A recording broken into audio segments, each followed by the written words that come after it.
Hello guys, it's RicoRockStars1 here yet again making another video. Today we're going to do a controller comparison between the official Wavebird and the Rocketfish Wireless Gamecube controller. So, I'm going to go through details on which one is better. Well, do you think is better? I like both, to tell you the truth. So, yeah. And I would show off the GigaWare Wireless Gamecube and Wii controller, but since I can't find it on eBay and Amazon is not full in stock, this is all you're going to get, unfortunately. But I will make an update video if I ever get one of those. So, yeah. Anyway, let's talk about the two controllers and get on with the review. So, yeah. On the official Wavebird, the thumbstick and the C-stick are nice rubber. They're rubber, no plastic, and such. On the Rocketfish controller, it's half rubber, half plastic on the top.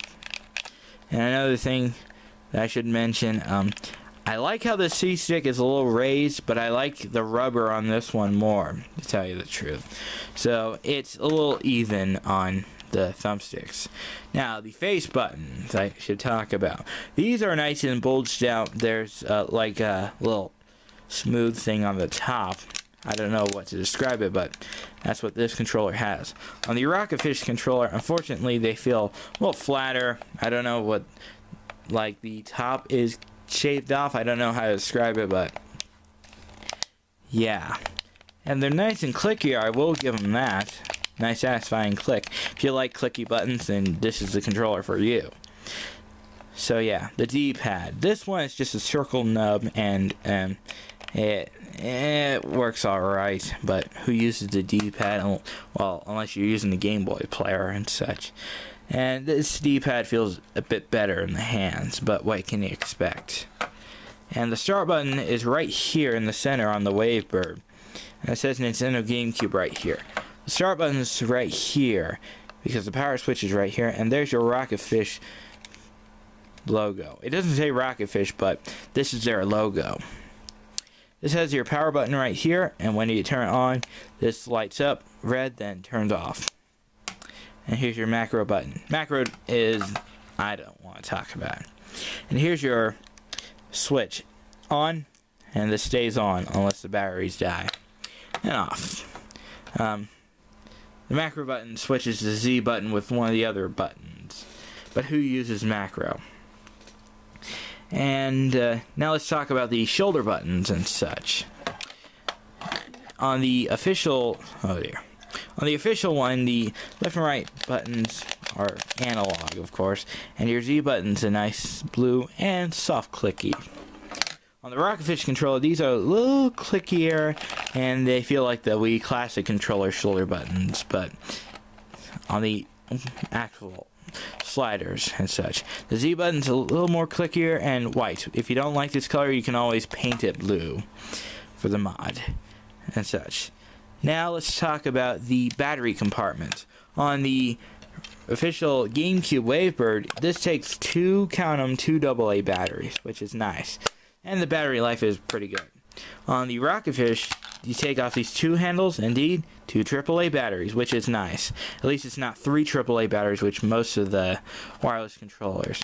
Now the GigaWare Wii and GameCube controller, it actually uses the same face layout as this controller, because it's basically the same design, but with the little changes on the buttons and such. And I'll talk about that a little later on in the video. To connect your controller, on the Wavebird, you have a channel selector right here.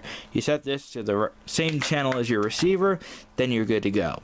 On this controller, you need to hit the connect button and connect on the receiver, then you're connected. So, if I were to rate on which controller is better between the two, it's even on me. But here's the catch. This is cheaper, but hard to find now. This is more expensive and easy to come across. Now, you can go for the other third-party wireless controllers, but I recommend these two because they're my favorites and such.